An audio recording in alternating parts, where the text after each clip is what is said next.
1966. That's a potentially viable trade here. Good strength of movement. I wish it had broken past a little bit more impulsively. We did have good strength of movement. We did eventually break past the oppositional again. Little time spent, multiple time frame correlation. It's not bad. Fibonacci Pro. If it wasn't for YouTube, I wouldn't have been able to turn 100K into 20K. There you go, Bobby. So you're $100 going to fail in trading. Got it. Is that what I said, user? Were those the words, or are those words that you're creating and trying to pin on me? Because I didn't say that. But that is what you're saying, apparently.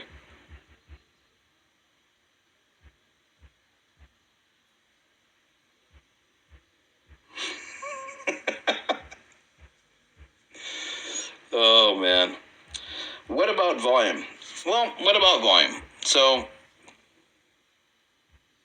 if you're going to use volume, Sebastian, use it as a confirmation. Don't make trading decisions off volume. The reason being, first of all, volume can be manipulated, but also volume can be hidden from you, right? Banks will hide volume from you in dark pools.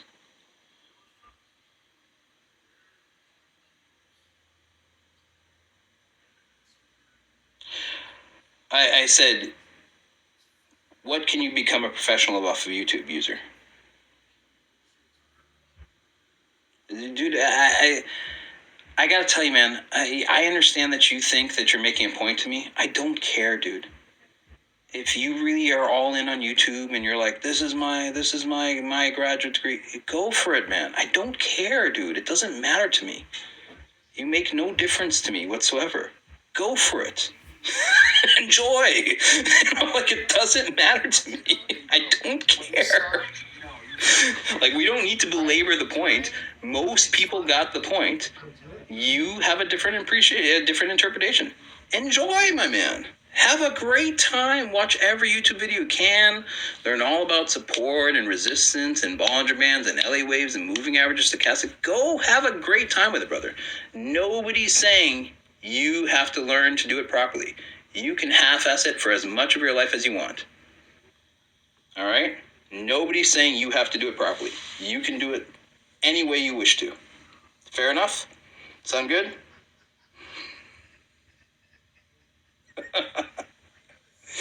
Anyway, that was fun, though. All right, beautiful level of institutional selling right here as well. Nice little impulse balance, impulse pivot reversal. Another level. The only thing that sucks about this one is this right here, right? What happened right there, guys? What's my downside to that level?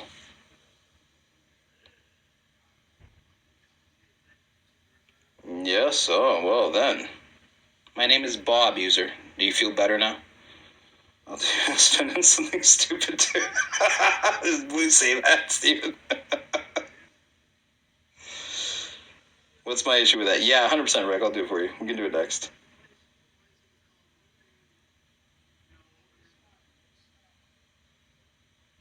Okay. You're boring now, dude. You've crossed over from being entertaining to being boring. Let's move on. Yes, it did. That's a breakaway. Already got retested. That was the first hit. It's one of the reasons I like breakaways. It's also one of the reasons why you have to pay attention to them, right? Because sometimes they will get triggered right away. That is the first retracement. Came back in. See, gapped out, right? Gapped out. Came back in. Hit the unfilled orders. Popped down. So that is the first hit. That's the level. That's where we want to get in. Identify where the banks buy. Identify where the banks sell. Don't chase the price action. Wait for price to come back in and trade together with the financial institutions. Because you're embarrassing yourself now. I think you're the only one that's having that concept, brother. But you know what's beautiful about the internet, my man? There's this thing at the end of your hand called a finger. See, like, it looks like this. You see this one right here? And you can just go like, whoop, and you just move on. And then you're free. You're free to go back to YouTube. Go right back to YouTube University and enjoy your life, brother. I'm having fun with it, man. All right. That's what I got for you on Intel, my man. Potential level opportunity here at the 1966. This one up here, if it comes back in, because it's already been penetrated deeply, only a confirmation at that point at 3054. Sure.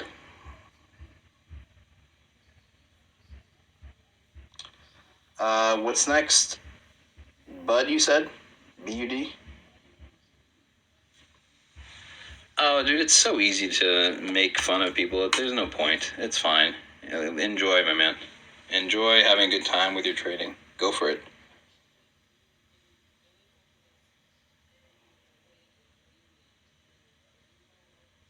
All right. Let's go look at Anheuser-Busch. Isn't Anheuser-Busch part of InBev?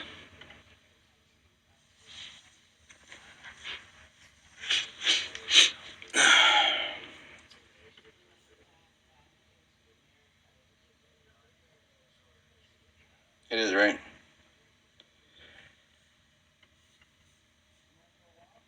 Yeah, I know, dude. It's funny. 2018. Oh, the workshop is, by the way, guys, next workshop, if you guys want to come, next workshop is next Thursday, 7 p.m. Eastern. It's free. You can register right on our website, tradephantoms.com. So if you do want to learn more about trading at a professional level from people who actually work in the industry, next week, 7 p.m. Eastern on Thursday, you can register right on our workshop on our website, tradephantoms.com, and we'll be covering all these topics in it. User, I am sorry, man. I understand you want attention, brother, but I'm already bored with you, man.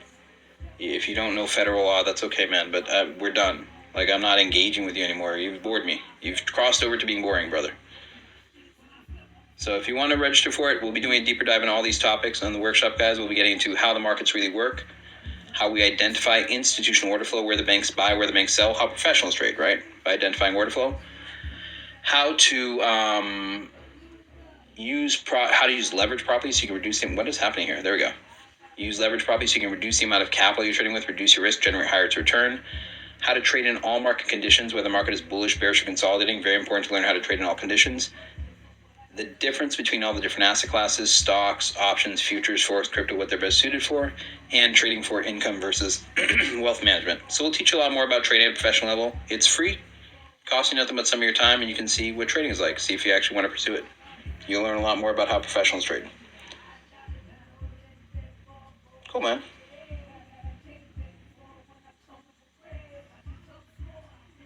Yeah, I know. I love when people don't know, like, basic laws. Like, he's not driving that car drunk. It's like, oh, okay. I don't approve. I think everyone should drive their cars drunk. Oh, interesting concept. It's next Thursday at 7 p.m. Eastern, man. Crypto next week, drums, that's right. But that's for members, guys. That's not the general public. All right, so here we are in Anheuser-Busch. We're starting on the monthlies first. Higher time frames tend to control lower time frames, so we want to start there. I think there's 23 on my watch list right now. Let's see. Hold on. Let me turn on. I don't know why it filters out some random comments like that. Like, I see nothing dubious about your comment, Legacy, but for some reason TikTok was concerned about it. It just randomly filters stuff out. It's very weird. All right, so here we are on the monthlies for Bud. Do we have any clear institutional order flow? We do. This is weird. Okay, so technically this is a continuation pattern, right? It's an impulse, bounce, impulse, continuation. Technically, we have another tentative continuation pattern right here, but because this candle is still active, we have to yellow board it because this is a tentative zone. This candle is still active. For all we know, maybe it reverses, right? Not very likely, but it could.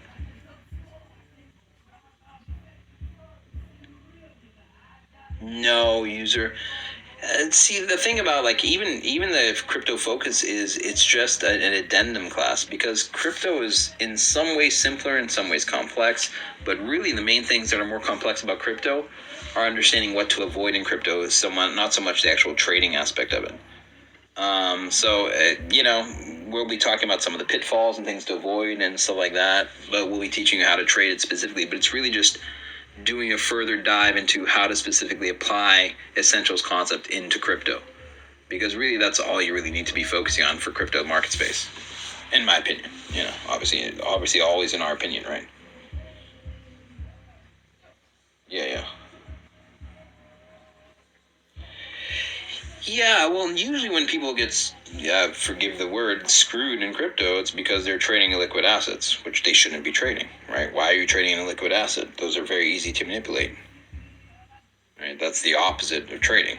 If you want to learn to trade properly, you have to learn to trade properly. You can't half-ass it, unless you're a user, then you half-ass everything.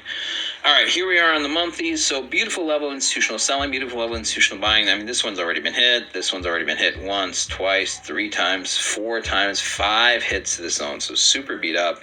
You can see the inmounts. They sold heavily here, driving price action down.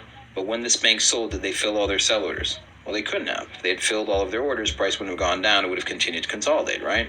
So what we have here is an inbounds and order flow. Some banks sold heavily, driving price action down, leaving behind unfilled orders. Price came back in, hit that big pile of unfilled sell orders, and because there were more sellers and buyers, price got pushed out.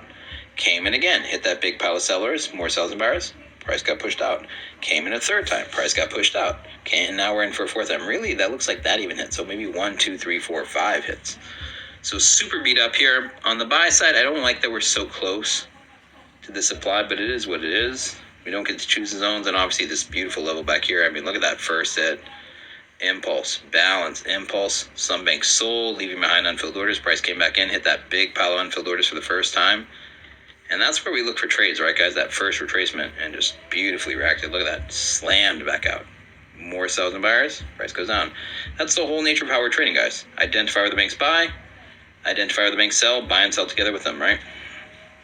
Wait for price to come back. No, not so much, Sebastian. So the more times I test a level, what am I really doing? What happens every time I hit a level? What am I doing when I hit a level? I'm filling more orders, right? So the more times I hit a level, the weaker the imbalance. Does that make sense? What you just said is a very common mistake. That's a very common mistake. And you know where that mistake comes from?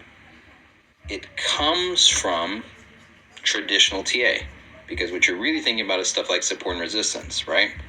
And people say, if you have a level of support and resistance confirmed multiple times, that means it's a stronger level. No, that means you're reaching the end of the level. Every time I hit a level, what am I doing? I'm filling more of the orders. So let's say this bank sold here, I don't know, 1 million shares of Bud here at the limit price of $65, right? They place a limit order to sell 1 million shares. When they placed the order, there were only 200,000 buyers available.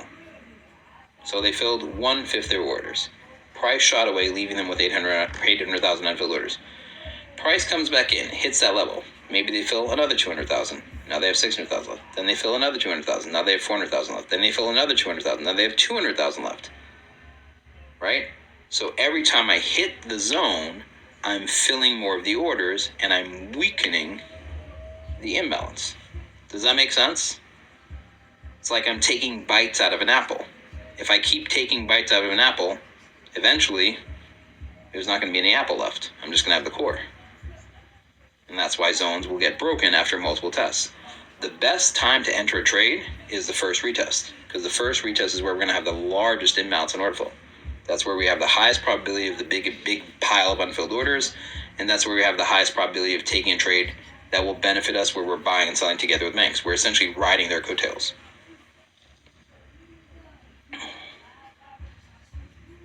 Same highs, higher lows. Yeah. Did that make sense, A-Town? I don't know if you typed it before I just explained it. Did the way I just explained it make sense? Couldn't the same be said for the sell side, though? Of course. I'm saying both buy and sell side. That's exactly what I'm saying, Sebastian. Every time I hit a zone, it weakens. Weakens. I'm just filling more orders, and I'm becoming weaker and weaker. There are fewer and fewer unfilled orders every time I hit it. Not really, Jay. I mean, I'll put it this way. It's not something professional traders talk about. Why is that? Well, first of all, if somebody has a high win rate, does that mean they're a good trader? If somebody says to you, I have a 90% win rate, are they a good trader? What do you guys think?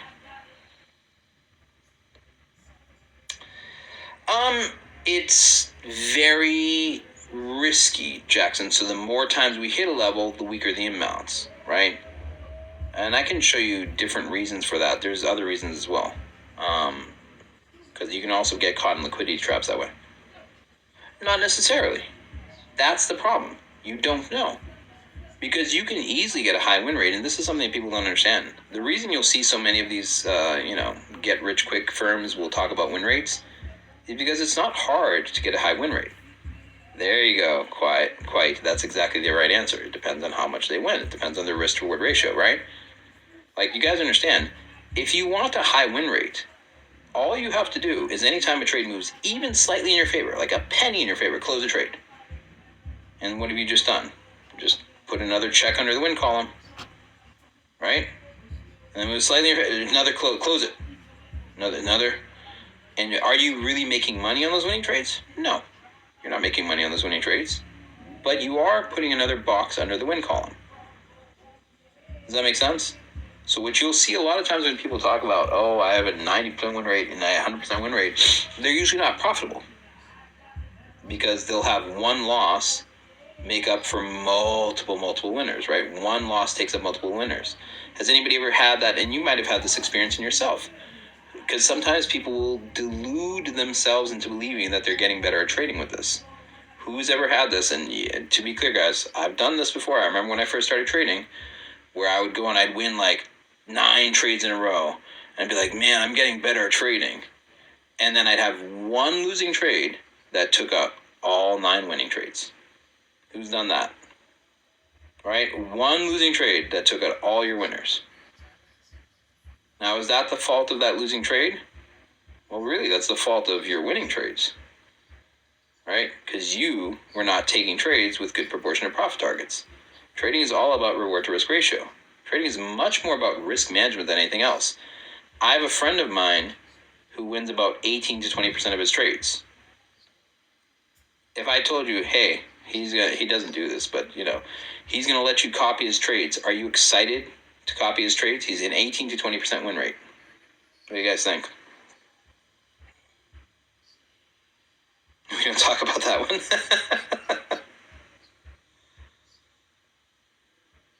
Hey, you would be because you already know the story, Garrett.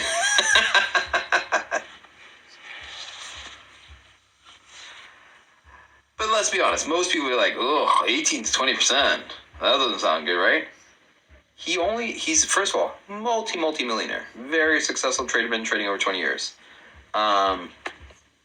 He only takes trades that are 10 to 1s or higher, whereas profit targets are 10 times his risk or more. So one winning trade for him makes up for 10 losing trades. And he tends to win 2 out of every 10 trades, more or less. So he's very profitable. That's the reality of it, right? The only number that ever matters when it comes to trading, guys, is ROI. Win rate doesn't matter. How much money you make doesn't matter. When people brag, I made 30 grand, it's like, so what? That's all relative to how much money you have, right? If you make $1,000 a day, is that good? Somebody says to you, I make $1,000 of trading. Is that good? Depends how much they're trading with. If they're trading with 100 grand and they're making 1% a day, that's great. If they're trading with 50 million bucks and they make $1,000 a day, not as impressive. So everything's relative, right? It's why professionals don't talk about win rate. It's why professionals don't talk about how much money they make. You know what professionals talk about? VAR. They talk about how efficient they are at cutting their losses short. That's what they talk about, because that's what trading is. Trading is risk management. Trading is not about being right or wrong. And I know that sounds counterintuitive to people that don't trade, but that is the reality of it. Trading is much more about risk management, looking for trades that, of course, are high probability trades, but making sure that you're taking trades that have low risk with high profit targets, right? So high probability trades that have low risk with high profit targets. Ideally, trades that are 3 to 1s or higher, where your profit target is 3 times your risk or more. If you trade in that manner and you properly position size, you never over leverage, you never over position, you never get overzealous with one trade, you're never all in on one trade or something like that, right? Stupid things that people will do with their accounts. You treat all trades equally. VAR is value at risk, A-Town. So ideally, you never want to exceed more than 2% exposure on any one given trade. If you trade in that manner, you can be wrong up to 75% of the time and break even. Anything above a 25% win rate, you're profitable. So if you respect that rule of never exceeding more than 2% exposure, only taking trades that are 3 to 1s or more, you can literally lose 7 out of 10 trades and still be making money. And that's trading. That's what real trading is. It's not that professionals don't lose trades, guys. We lose trades, right? We win trades. We lose trades. Like, look at last month. Winning trades, right? We have winning trades. And we have losing trades. We don't win every trade we place, guys. But what we do is we look for trades that have low risk with high profit targets so that when we lose very little. And when we win, we're maximizing our profits. Does that make sense? That's trading. Discipline. Following your rules. Never over leveraging. Never over positioning. Just being disciplined with it. Yep. Why isn't your red candle with dot, the tab supply, not highlighted? You're saying down here? Is that what you're talking about? Pooh Bear?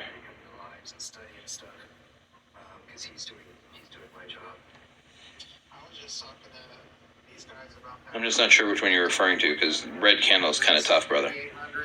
You take 2 to 1 or 3 to 1 for prices. I will manage trades along the way, absolutely, Jay.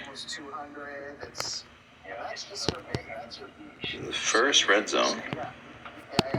I'm in San Jose, so Okay. it's horrible out here. Why isn't your red candle with dot? So I've been looking at like. Oh, this one? Oh, I just haven't drawn it. How big is your house? Yeah, there's nothing wrong with that. That's a valid level. You have zone creep. I understand what you're talking about. This one right here. Yeah, it's on the edge, but I would say it's valid. You're right on the edge of being a base candle. There's nothing wrong with that. I wasn't understanding what you were talking about, man. Absolutely.